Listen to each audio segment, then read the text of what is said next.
কোরআনটাকে আপনি বুঝে বুঝে পড়েন, দেখবেন আপনার জীবন বদলে যাবে।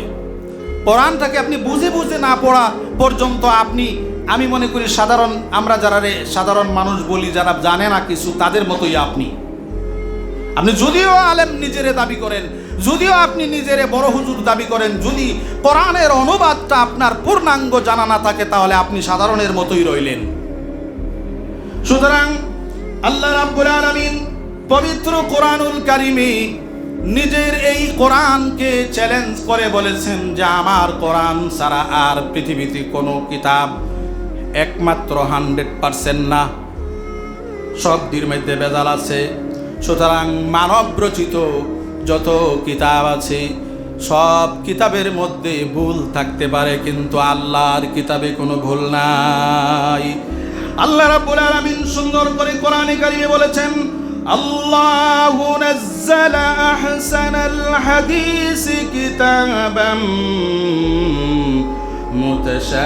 মুতাশাবিহাম মাসানিয়া تقشعر منه جلود الذين يخشون ربهم ثم تلين جلودهم وقلوبهم إلى ذكر الله।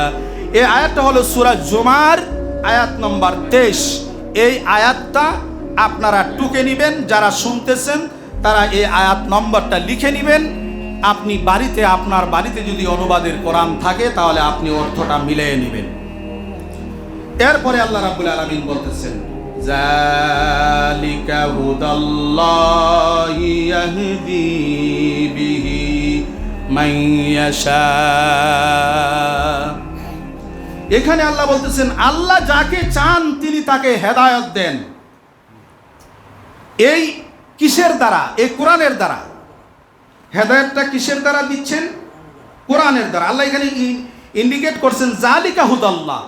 জালিকা ওইটা যেইটা সম্পর্কে এখন আলোচনা করা হচ্ছে, যেই কিতাব সম্পর্কে এখন আলোচনা করা হচ্ছে, এটা হলো জালিকা হুদাল্লাহ।